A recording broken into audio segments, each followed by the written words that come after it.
Friend of the show, Aaron Murray, joins us once again. He is the president of the Players Lounge. He hosts the Snaps podcast daily on the Volume Sports, also works with ESPN and SiriusXM as an analyst. And of course, he is a former Georgia Bulldog, played quarterback for the Dogs, one of the best in SEC history. Again, our good friend, Aaron Murray, joining the show. Aaron, what's going on, my man? I appreciate you taking the time. Yeah, thanks for having me as always. Football discussion, especially college football, is now 365, man. So happy to jump on these shows in the offseason. Usually we wouldn't have much to talk about this time of year, and it seems like the football gods continue to bless us with topics to hit on. Aaron, before we dive into everything, again, like I mentioned, you're doing a lot. The Players Lounge is incredible. I was checking out you guys' website just before this. The Snaps podcast you're hosting. Just let folks know what you're doing if you want to expand, obviously, on the Players Lounge. I know that's sort of your baby, if you will. And Yeah. you guys do a great job with former players, current players, what have you, with the content you're creating. So just let folks know exactly what you're doing and where they can find it. Yeah, I mean, the Players Lounge has been awesome. It's been a lot of fun to essentially give these student athletes now, because of NIL, the opportunity to create content that is authentic to them, real discussions, whether it's on the field or off the field. So what we do at Georgia and Tennessee, and then now we're starting to expand to Clemson starting next week, is just essentially create a show for them. A lot of these guys, yeah, they're good on a phone, an iPhone. They can do like 60-second clips, but to sit down and actually have like a 30-minute show, 45-minute show, things that you and I do takes some planning. It takes preparation. It takes putting together a run a show and then clipping it out and getting on YouTube. There's a lot of things that go into it that these student athletes just don't have the time to do that. So what we do is we partner with these student athletes at these universities, create shows around them, and then we handle all the logistics. We handle the pre-show production. We handle the camera crew. We handle the post-show editing, and they just got to show up and have fun and be themselves. And it's really turned into some really fun conversations, authentic conversations, some really cool behind the scenes access that our fans get when they go watch the content at the Players Lounge. So we're excited to keep it going. Like I said, we're expanding to Clemson next week, and hopefully more SEC schools before next football season. Aaron, you mentioned the great players that you've brought on that platform, and you've had conversations with. Carson Beck is one of those, and he had a fantastic season in 2023, right? This time last year, I think one of the big questions was, okay, how do they move on from the Stetson Bennett era? Carson Beck takes over. We all knew he had the talent, but, it's still a tall task to replace a back-to-back national championship winning quarterback. And I think to say that Carson Beck was filled that role quite nicely is an understatement, if you will. And I still think he was one of probably the most underrated and undervalued quarterbacks in 2023. I feel like he's probably going to be that way again in 2024. What did you take away from your conversations with him? And were you surprised in the slightest at the success he had this past year? No, I mean, for Georgia fans that followed me through the past 3 or 4 years, they knew that I was pretty high on Carson from the first time I saw him. It was in a fall camp practice scrimmage in the stadium like 4 years ago. It was when JT was there and a couple other guys. I think Dwan Mathis was there at the time too. But anyways, like I saw Carson throw the football. It's like, who is this kid? Like he looked smooth, and for a young kid, he already looked like he had good command of the offense, the way that he was able to get through his progressions. Like, man, this kid's special. And, I kept harping on it over and over and over again for like 3 years of like, man, this guy, when he gets his chance, he's going to be special. And it kept being delayed and delayed and delayed. And I started getting a little bit worried. Like, am I wrong? Is he just a practice player? Is he, we call like a BP hitter. Guys can go up there in baseball and hit a million home runs in BP. You put them up the play, they can't hit a curve. Like, is that the type of player he is? Like, what's going on? Why is it not translating? Because he's got the size, he's got the IQ, he's got the ability to make all the passes you want. Why is he not on the football field? And then finally, bam, he got his opportunity last year. And I'm with you, man. I thought he played great. Was it perfect? No, but I thought it was pretty darn near close to a first-year quarterback, what he was able to do of taking care of the football, getting through his reads, not being greedy. And at times he was probably could have been a little bit more greedy when it comes to, throwing the football down the field, but he was smart with it. He said, hey, I got a great defense. I got a great football team. If I just play within the system, we're going to be pretty darn good. And he did that. Now I think it's now year two, play within the system, but draw outside the lines a little bit. I think if he can do that with the maturity that he gained through the first season, you're going to be talking about one of the best quarterbacks in the country next year. Aaron, you played the position at the highest level, obviously, for Georgia. And again, you weren't just an average quarterback. You're one of the best to play in the SEC. When you look at the quarterback play right now compared to when you played, do you think it's better? Do you think it's taken a step back? Is it about the same? I mean, again, I know you might have some biases because you play, but and you hear this in pro sports a lot. Guys will look back and say, these guys couldn't touch what we did. But like realistically, again, you study the game, you know the game. Do you think the quarterback play, has it improved? Has it taken a step back because of the style of offense maybe? Or like when you look at the state of the quarterback position in the Yep. SEC, what are your takeaways? I think it's better. I mean, I think all these quarterbacks, I mean, it's not just SEC, but it's nationally. I mean, these kids, um, they have so much at their hands early on, from Pee Wee football to high school football to all these, private quarterback gurus that you can go work with. Like I think my generation, we started with a lot of these, spread offenses. Like my last few years of high school football, we started playing and dabbling in that and throwing the ball 30, 35 times a game. But these kids are doing these offenses in middle school. I mean, I go out to the local, like park to go watch like little Pee Wee football every now and then, and you'll see these kids doing like RPOs and throwing little bubbles and checking. I'm like, man, like I just got the line of scrimmage when I was in Pee Wee and like middle school, and we just played. Like, who was the fastest dude? Get in the football and let them run, and that was it. See ball, get ball. And now these guys are really, these coaches are going to these coaches clinics and then taking what they learn and bringing it back to the players. So it's amazing the mental IQ of these players, and then the physical traits, because they are working with these quarterback quote unquote gurus during the offseason, has really prepared these guys to not only play but play early. And so, yeah, I would say like right now, quarterback play is as good as I've seen it. And I know people are like, I talked to my boy T Bob yesterday about this on our Snap show. He's like, "Oh, is it going to be a weak draft class next season?" And I don't think so. I think I know this draft class this year is pretty darn special with Caleb and Drake and Jaden and Penix and JJ. But like next year's gonna be pretty darn good too. I think there's a lot of good quarterbacks. I think there's a lot of good quarterbacks in the SEC, which should make for a really good year. So, Aaron, if you were to go back or to restart your college career right now, I'm sure you'd imagine you'd reset all your records with all that extra time to prepare, to study, because I mean, again, like you mentioned, it's 24/7, 365 now. It wasn't Mhm. quite that, say, 10 years ago. No, it wasn't. These kids, I mean, they're put on a lot more stress, I would say, in today's game than they compared to what it was a decade ago. Social media adds a lot of stress. NIL, for how great it is, there's that stress component of it. I mean, for those, who, I'm sure there's a million people, including myself, with that, but I would have loved to be stressed over making $500,000, trust me. But it does add that level of, hey, I'm an 18 to 22-year-old kid making X amount of dollars. People are treating me like a professional, where I'm still, like I said, a college kid that's going to make mistakes both on and off the field. So I do think the stakes are higher, the pressure's higher. Uh, but that's what you sign up for. I mean, you're playing quarterback in the SEC. This is now, and then two, you throw to the fact that the SEC and the Big Ten are kind of on this new level now. Mm. You're not just one of five conferences. You're one of now really four conferences, and really you are the biggest fish in the ocean there, the biggest fish in the pond, you in the Big Ten. So I think all that together, there's an expectation that, especially at the Georgias and the LSUs, the Alabamas, the Texases, the Oklahomas, that if you're a quarterback at that university, you better be pretty close to being a pro prospect early on, which is kind of scary.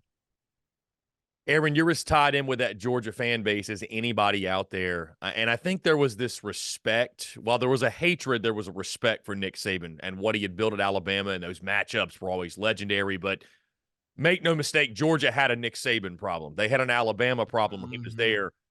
What's the mood of the fan base now that, and I think most of us expect Kalen DeBoer will do well, but he's still not Nick Saban. And so, like, if this opens the door for anybody, you have to think it's going to be the Georgia Bulldogs to take over at the top of the SEC and really kick the door down, right? Most of us feel like they were already there, but we saw last year in the SEC title game that just for whatever reason, man, Nick Saban just always found a way, it seemed, to get it done. So, Mhm. like, what's the mood around the Georgia fan base? And then I'll ask you your thoughts on Kalen DeBoer, Alabama, and just if you had to guess, what will they be? I mean, they're not going to win 6 national championships like Nick Saban did over the course of, what, 15 years or so. But, I mean, I don't know that it's fair to expect them to fall off a cliff either. I think that's really intriguing to find out what they're going to be in this new era, if you will.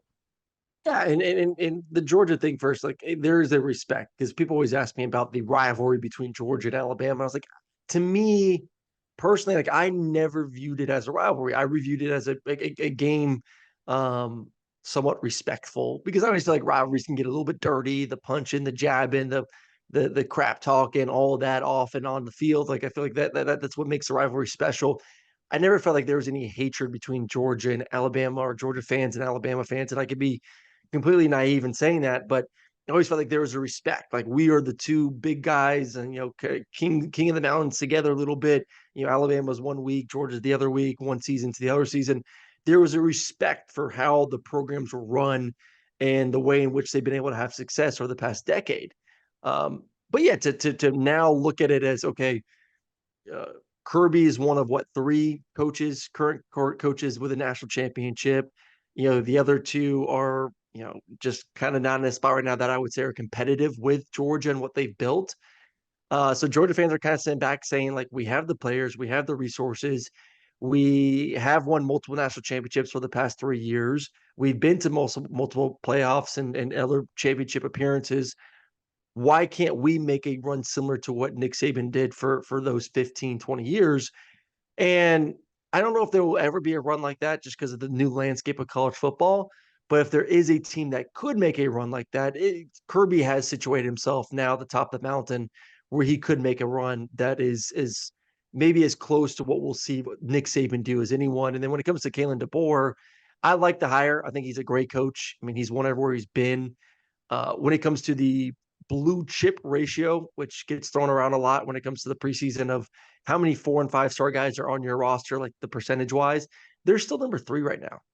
With all the departures, with all the guys going to the NFL, with all the guys in the transfer portal, Kalen DeBoer has I think I believe it's the number 3 blue chip football team in America. They have more talent than anyone else in the country than I believe it's Georgia and Ohio State. So Kalen DeBoer, who's won everywhere he's been, won at Washington, is now given the best roster he's ever had. And you think that he's just going to just crap the bed? Like, are they going to win a championship next year? I don't think so. But they're not going to, like you alluded to, they're not going to fall off the mountain. I mean, I think this is a team that will be extremely competitive. I kind of have him like at a 9-3, 10-2 mark, somewhere around there, which I think in year one may not be up to the standards of Alabama football, but I would think that would keep the trains on the track. You mentioned, Aaron, a new era of college football is upon us with no more divisions in the SEC, a 12-team playoff. Texas and Oklahoma now joining the league. What are you expecting from them? Texas obviously coming off that college football playoff appearance. Oklahoma with a double-digit win season. I thought it was really, really interesting, though, because I think the question is, like, who's going to be the hammer? Who's going to be the nail, right? Is it going to be Mhm. Texas and OU taking it to the SEC, or is the SEC going to kind of humble Texas and Oklahoma, or is it going to be somewhere in the middle?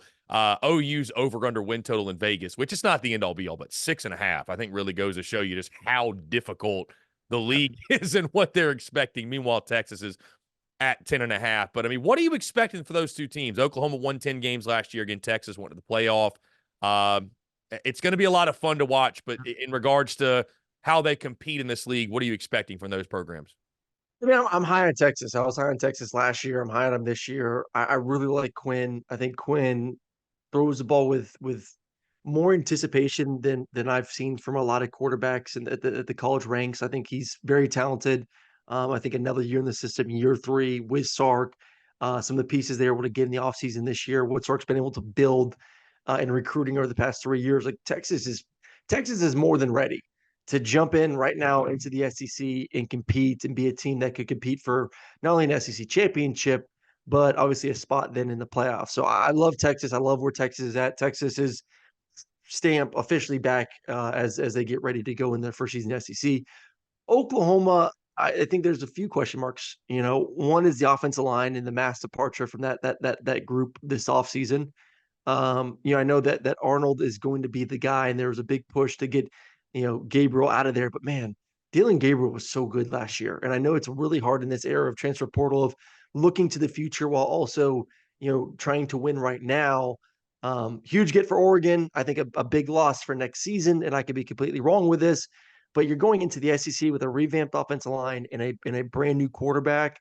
Um, and I still think there's a huge question mark about Venables. Like, how good of a coach is Brent Venables? He took a massive stride last year, which he should have, because they have more talent than anyone else besides Texas in the Big 12. So if they are a 6-win team, 7-win team this year, what does that say about him? And does Oklahoma then look for a new coach? But that's kind of where I have them. I mean, they have the harder of the two schedules between Texas and Oklahoma. Definitely is harder for the Sooners. I'm not anticipating a lot from them, where I am anticipating Texas as a playoff team come next season. Aaron, are you buying the Ole Miss hype? And if not, what do you need to see from the Rebels to buy in? No, I am.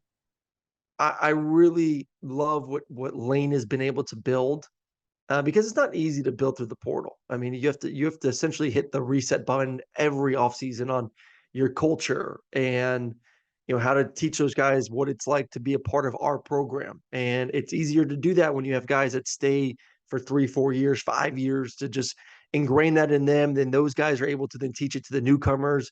Well, they just have so much turnover where it's hard to do that. But Lane has found a way to master. Hey, you come to Ole Miss, and it takes a lot of research on his end to make sure he's getting the right type of player.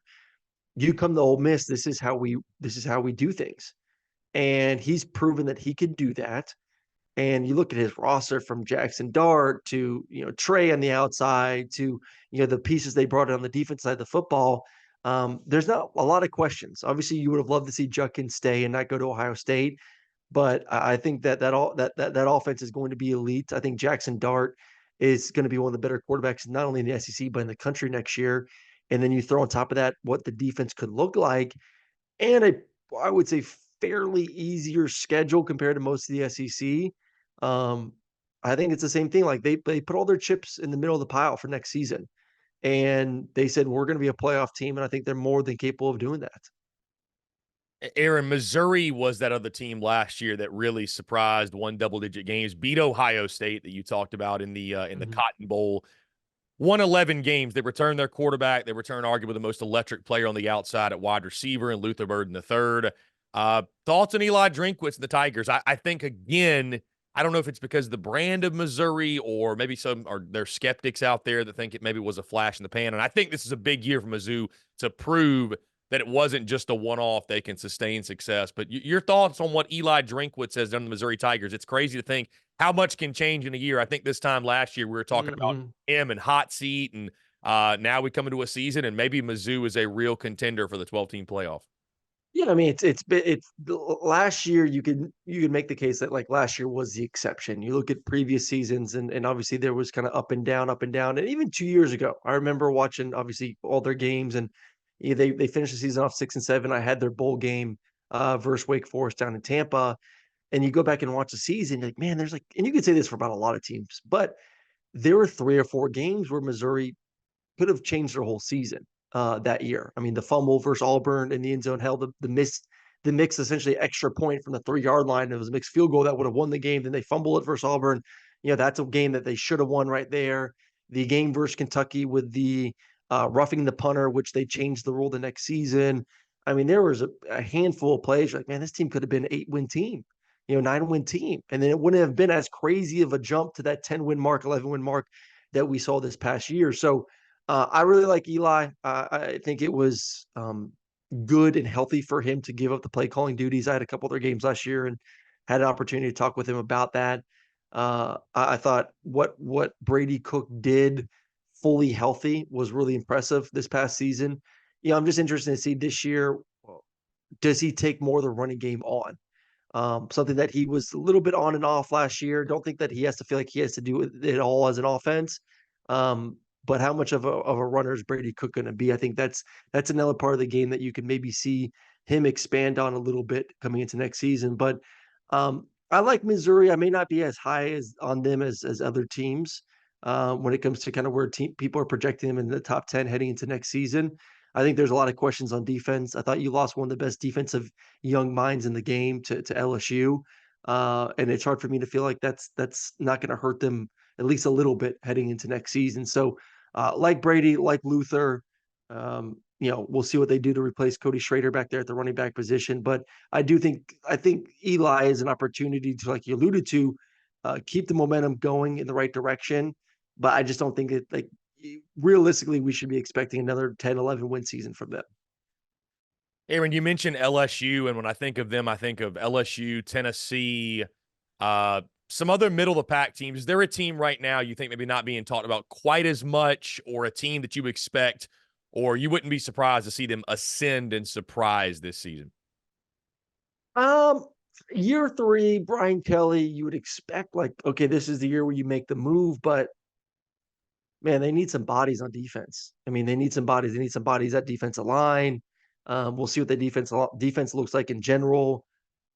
I think the offense will be good. I think Garrett Nussmeier is a very talented quarterback. Obviously, you lose the Heisman winning quarterback. So, like, you're losing a Heisman winning quarterback. You're losing probably 2 first-round receivers. I think the offense takes a slight step back. Hopefully, the defense takes a giant leap forward, but that's TBD, especially, as they kind of figure out what that front seven looks like. Um, I don't have huge expectations for LSU. I think LSU is an 8-9 win team next year again. I think Brian Kelly's still building. I think he's in the right spot. Um, they got to figure out the defense, and maybe they get more guys in the portal in the second go around to build some depth at that position. But you got a quarterback that's played a decent amount. You feel good about that. I would say you're probably going to have one of the more talented offensive lines in the SEC. And you're going to have some talent at the receiving position as well. So offense will be top three, top four. We'll just see what that defense can improve on. But like I said, 8-9 wins is kind of my expectations. The other team you brought up, Tennessee. I'm very bullish on Tennessee, and call me crazy. My boy T Bob keeps saying I'm crazy, but man, I was really impressed with Nico in the bowl game. You see what they're bringing back on both sides of the football. Defense that got better last year. I think Tennessee's a team that could be contending for a playoff spot. Aaron, last thing, and I'll get you out of here because you mentioned Nico. We ran this poll the other day on social media of which first-year starter at the quarterback position deserves the most hype going into 2024. You mentioned Nico, Talon Green at Arkansas is another one, Lenoris Sellers at South Carolina. I would throw Garrett Nussmeier in there because I think of him as a first-year starter at LSU. Brock Vandagriff, right, former Georgia boy over at Kentucky. Blake Shapen at Mississippi State. There may be some others, and I'm Diego Pavia over at Vanderbilt. Mhm. Of that list, and in the SEC of the first-year starters, who's the guy or maybe a couple names that you feel like should be getting a lot of hype coming in, and you're expecting them to maybe while they're at the bottom of some quarterback rankings right now because just sheer lack of experience, you think they're going to Mhm. take the league by storm? I think Nico's definitely one. I mean, good size. Hopefully, he puts some weight on this offseason, starts chugging those protein shakes. But man, he was smooth. He looked really impressive versus Iowa in the bowl game. He was the number one ranked quarterback in his class for a reason, and we got to see what that was all about in that game versus the Hawkeyes. So I really like Nico. You see what they brought back on offense, the offensive line, some of the receivers. I think Tennessee's in a really good spot, like I said, to be a team that can contend. Um, Garrett, he's played a lot of football. We've seen him from 2 years ago when he played against Georgia. I know his mop up duty in the SEC championship game with a talent around him. The fact that he's been in the offense, I know it's a new OC, but they brought the OCs from within house. He's going to be just perfectly fine to take that step forward. So I really like those two. I would say like those two are the ones I'm keeping my eye on the most. I'm interested to see what Brock looks like. Obviously, a guy that I've somewhat covered a decent amount since he's right up the street from me at Georgia. Big kid, athletic, hard worker, great leader.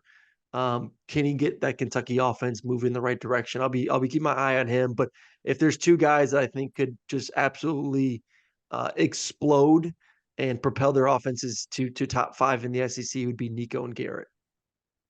Aaron, you and T Bob do a great job on Snaps. What's your favorite moments on the Snaps podcast with him? I know you guys have a lot of good laughs on that show. Oh man, a lot of it's R-rated, so which I've learned that on YouTube, I guess you could be a little bit uh, loose of lip at times. No, we keep it fun, we keep it entertaining. We feel like we're a good mixture of obviously two guys that played college football at a high level, had a lot of success. T-Bob played center for LSU. Obviously, I played quarterback for Georgia for 4 years.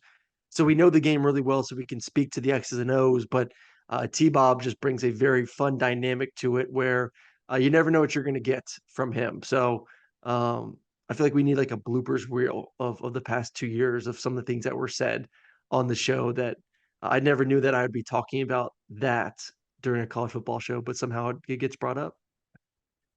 Aaron Murray of the Players Lounge, the Snaps Podcast, ESPN, SiriusXM, former Georgia quarterback. Aaron, always a pleasure, man. I appreciate you taking the time. We'll definitely do it again soon. Yeah, thank you.